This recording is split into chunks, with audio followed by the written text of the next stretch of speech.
Good morning from Panhandle Outdoors, America's only daily outdoor TV show. Your source for fishing, hunting, and information for folks who enjoy the great outdoors. Now sit back, relax. It's Panhandle Outdoors. Good morning, folks. Welcome to Panhandle Outdoors. I'm Winston Chester. Glad to be back. I'm glad you're here this morning. A big show lineup. But first, our weather. And we got a better situation today as far as no big heavy rains. In fact, we only got a 20% chance of rain. Our weather brought to us by Panhandle Technical Center. High is going to be 89, and the water temperature is 89.4. And I looked about this time last week, it was like 88. So it's going up almost 2 degrees. It's right at 90 degrees, so it's really warm. And we've had that rainwater sort of come off the coast, and then we had the warm currents coming in, so they sort of go back and forth. But I was on to spend a lot of time on water this past weekend, and you could really see some segments where you can see some land, what we call land water, out into the big water. So it's fascinating watching it in patterns and all. Our tide chart brought to us by Kent Forest Lawn. We're looking at a high tide at 7:01 this morning and a low tide at 5:56. And our river reading brought to us by Sandhill Seafood. I was surprised.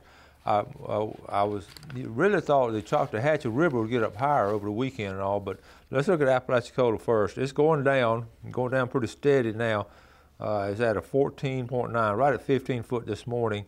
And the Choctawhatchee is already down to 5.6.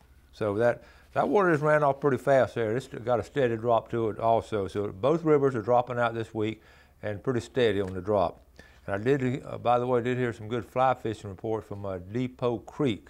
I had a friend over there. He and his buddy did real well. So fly fishing in late summer now, we don't talk about it enough. It is something really fun to do and sometimes very, very productive.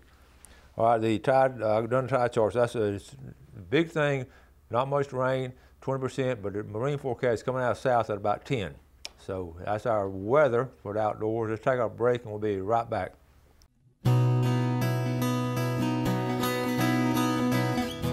Okay, welcome back. And let's start talking about the Seaquarter Marina Kingfish Shootout. I just want to congratulate Mr. Jimmy Crowder and the whole group down there.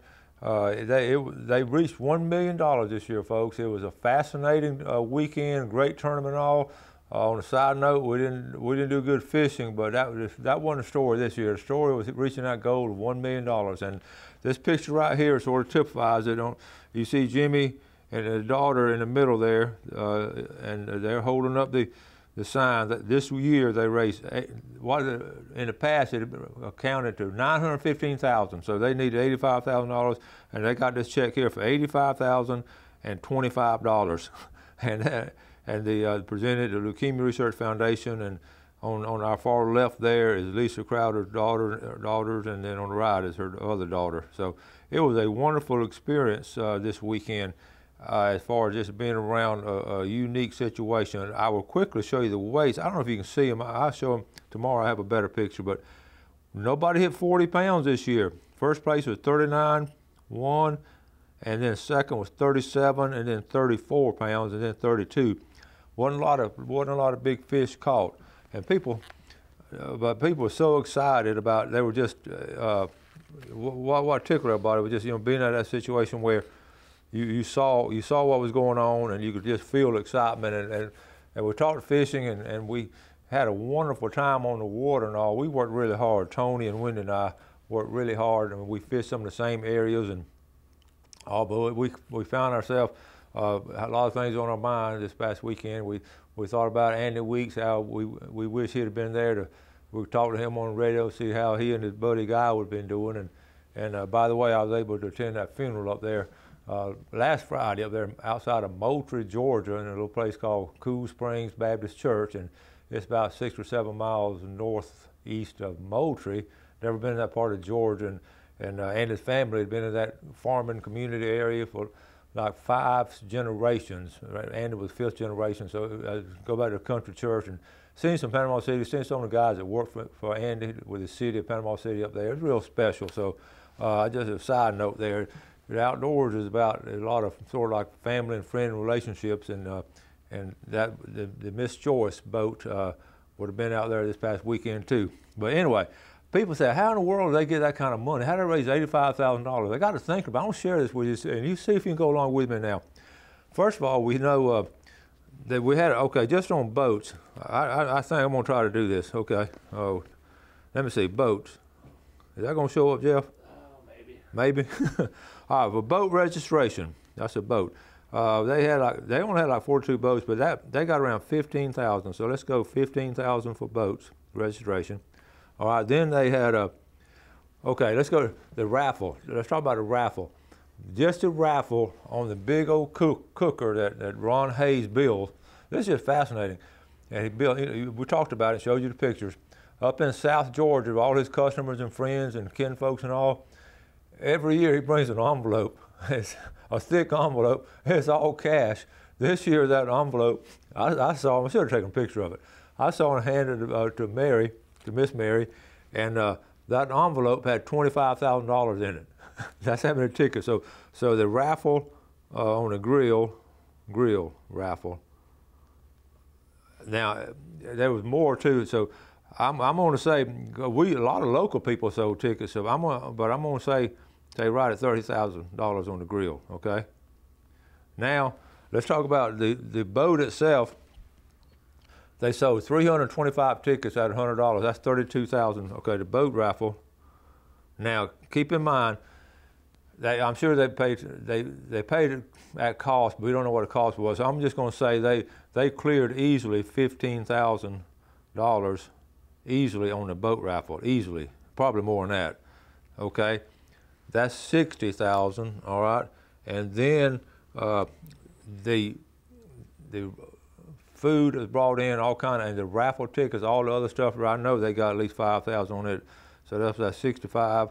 And then the sponsors, they do the sponsors every year, okay, and that would be, I imagine they got 15 from that, so what is that, 20, 35, 65, that's $80,000, that's $80,000 right there, 85,000, okay. Anyway, you see, that's basically, my math might be a little bit off, but that's basically how all that money was raised, and it's fascinating to see that. So I was just tickled to be a part of it, and we got some great interviews.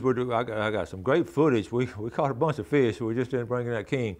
So we'll have some videos coming up the latter part of the week, and maybe even in the next week. I got some really heart-wrenching interviews that you're going to really enjoy. So let's go ahead and take our break. I got all kinds of things to talk about. I just want to talk about congratulations to Seacoast Marina, Jimmy Crowder, his family, and all of the volunteers. Mary, the folks down. Let's see, I wrote them down. I want to thank everybody down there. Let's see, the Lanark Village ladies. There's a big old Lanark Village there, and those ladies volunteer every year.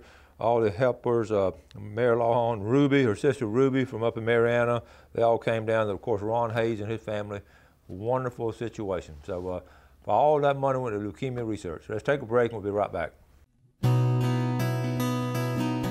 Okay, welcome back. I want to mention this Friday night now, the National Wild Turkey Federation, their big meeting, big banquet will be this Friday at the Methodist Church downtown. Some great food and great fellowship.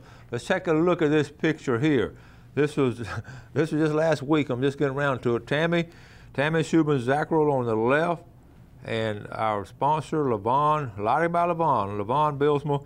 Folks, is that not a mess of fish right there, brought in by those two ladies? And they flat out can fish. I got to get them to come on the show, and we'll talk about fishing, because they have this passion for fishing, and I love to see their pictures. They don't do this once a year. They do this several times a year. They do this on a regular basis. They're good fisher ladies. So I always want to share that with you. Also, we're getting back to the water situation. People say, how in the world can you catch those fish in that kind of water? Well, you just got to know where to go. And a lot of people talk about with all this rain, we get this dirty water. I don't like to use that term dirty water, because it's really not dirty. It's sort of stained water. It's got all kind of nutrients in it, so it's washing out all kind of. It's muddy, and it's muddy on out in the Gulf, and you can see those lines. I mean, you got dark water here and then clear water here, but it doesn't make that dirty or bad water. It's just different water, and it's more challenging sometimes, but at the same time, it's bringing a lot of nutrients and all for the fish and all. So people are still catching fish. It's a lot more of a challenge. Now, I did want to mention one of the things. I was able to run by Panhandle Marina while I was down this weekend and talk to folks there. And remember, next Friday there will be opening of scallop season here in the Florida Panhandle in Gulf County. Now this has been much anticipated, and I got a folder from Panhandle. Talked to them down there. Here's what I plan on going. It's on a Friday, so I plan on going. Gail and I going down. We always go on opening day. We always try to go on opening day. So we're just going to go more out of tradition than anything else. From all indications, and we've talked about it here, there's not a lot of scallops down in St. Joe Bay, but we're going to give it a shot and see if we can't get one mess to maybe eat for supper or something, or just get out on the water, like I say, to do some other things. So we're looking forward to it. And what I'm thinking about doing too, I'm thinking about taking my phone or iPad and getting and do a Facebook Live from there and do a report once we get back to the landing and see what's going on. So if you think you might be interested in watching something like that, if you're not familiar with Facebook Live, you tune it in. Of course, it runs later on too, but you can watch me live, give a live report from what scallop population down there, what's going on with the scallops and all. So we may do that. I thought about doing it this past Sunday at the Seaquarter Marina weigh-in. We just didn't. We're doing so many things, we just couldn't get it done. So anyway, may do that. So I'm anticipating just a good outing, and hopefully we'll have some good weather then too. And the bay, St. Joe Bay, don't get really muddy and all for the most part, considering what's the other areas doing and all. So be aware of that. Also, let me mention this. And Bill mentioned it yesterday too. A couple weeks ago, 2 weeks ago, they had what I call a scallop patrol. People went out, got scallops, and got permission to get scallops and bring them back to FWC, and they were able to distribute them in different traps here in St. Andrew Bay. Wonderful idea, a great idea. I'm a conservationist, and I believe in doing that kind of stuff.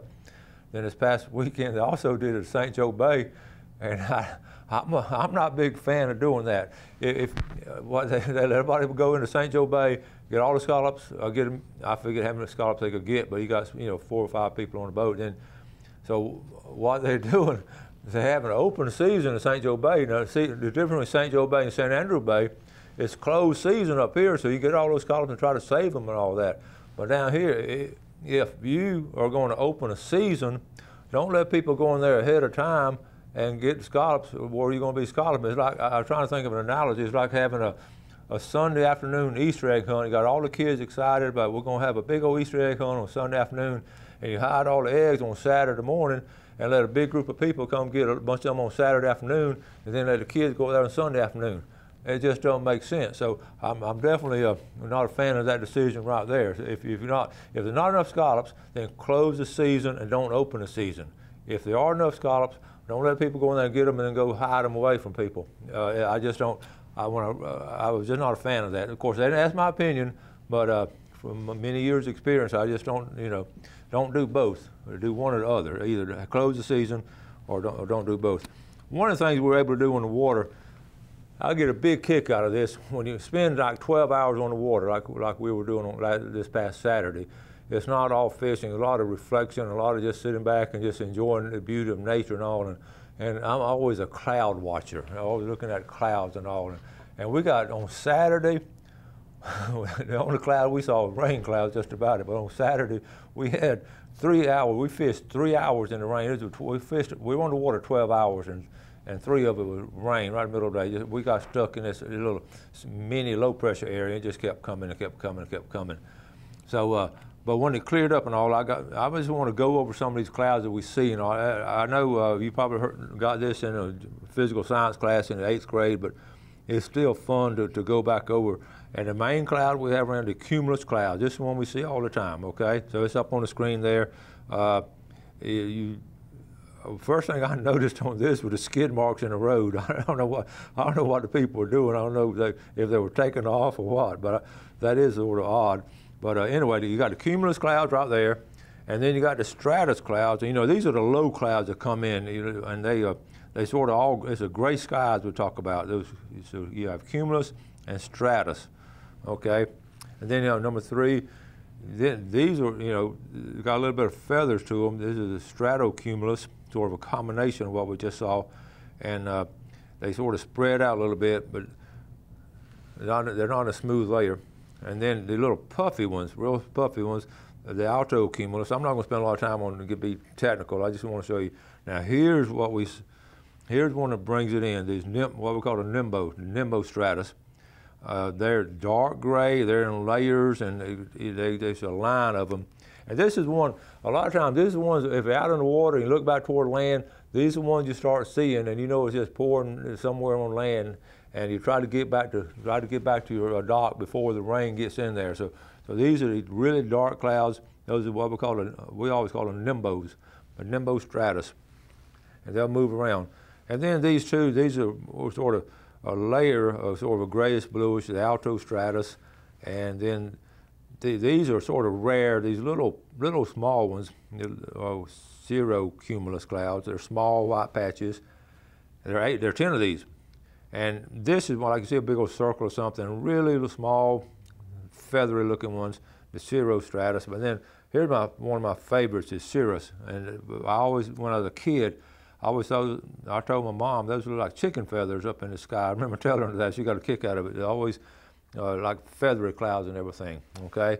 And then, of course, this is the thunderheads. And these are the ones this one that really stuck with me Sunday we were fishing. And these are ones that when you're riding down the road and all the kids looking out the back window and they're trying to see all kind of figures of some kind of Disney figure over here, or alligator over here, or a big old bear. And you can always make out figures of these cumulus clouds up there, so the cumulonimbus. So those are what we call the thunder, and they're completely evolving. You know, they're moving, changing shapes and all. And I personally just had a big time this weekend just looking at the clouds and looking at formations and just reflecting back on a lot of different things. So anyway, let's take our break and we'll be right back.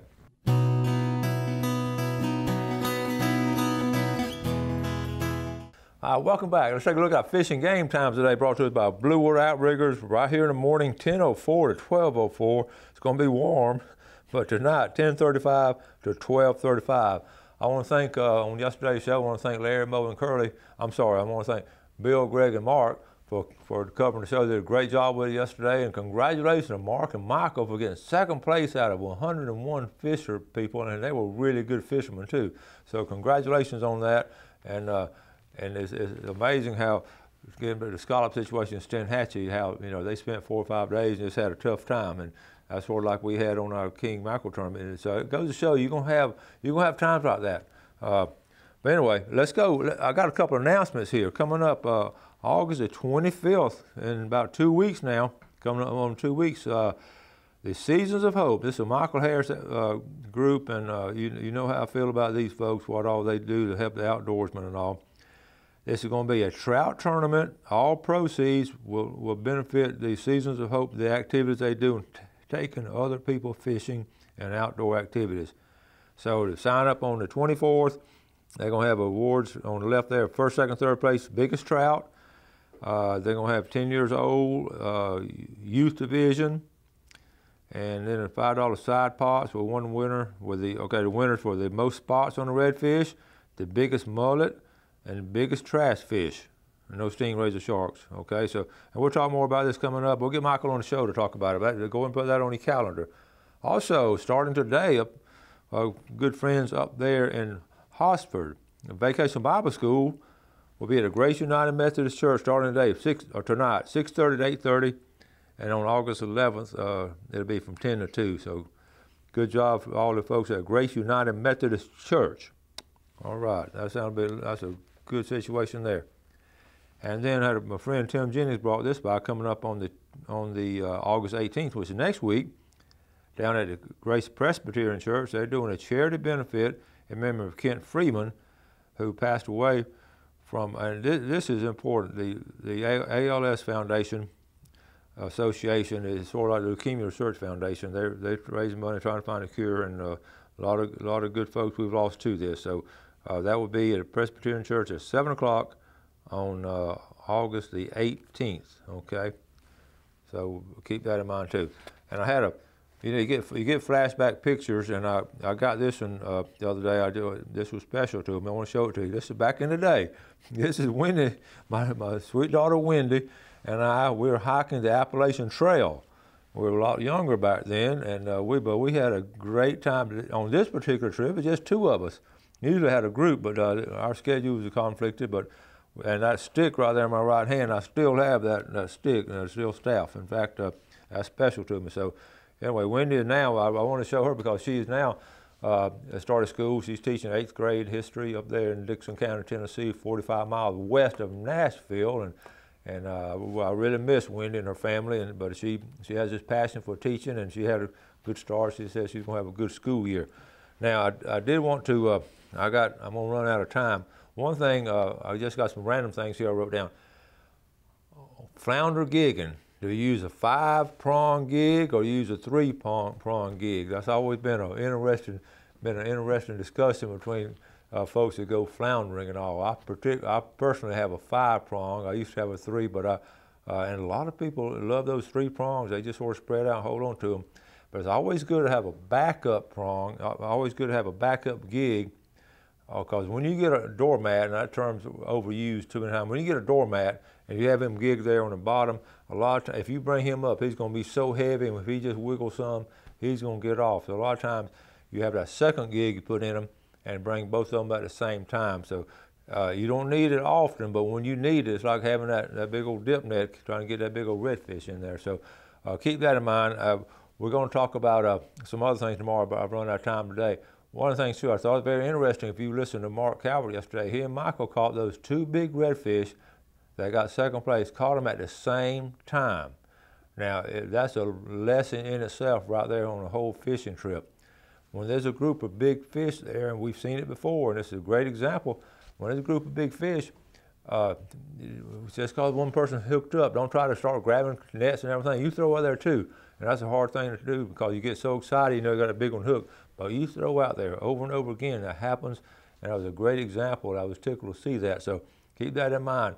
Those fish are around there, and they're in a little feeding frenzy, and they're going to hit anything around there. And what did Mark catch his on? The gold spoon. In fact, he left me a gold spoon. Thank you. Nice gold. I love gold spoons. I'll wrap it up for today. We'll see you all tomorrow. Got a big show tomorrow. You have a great day today. You do something good today for your fellow man. Enjoy the great outdoors, and God bless. Thanks for watching America's only daily outdoor TV show, Panhandle Outdoors with Winston Chester, featuring hunting, fishing, and other activities and information to help you enjoy the great outdoors. Join us next time for Panhandle Outdoors.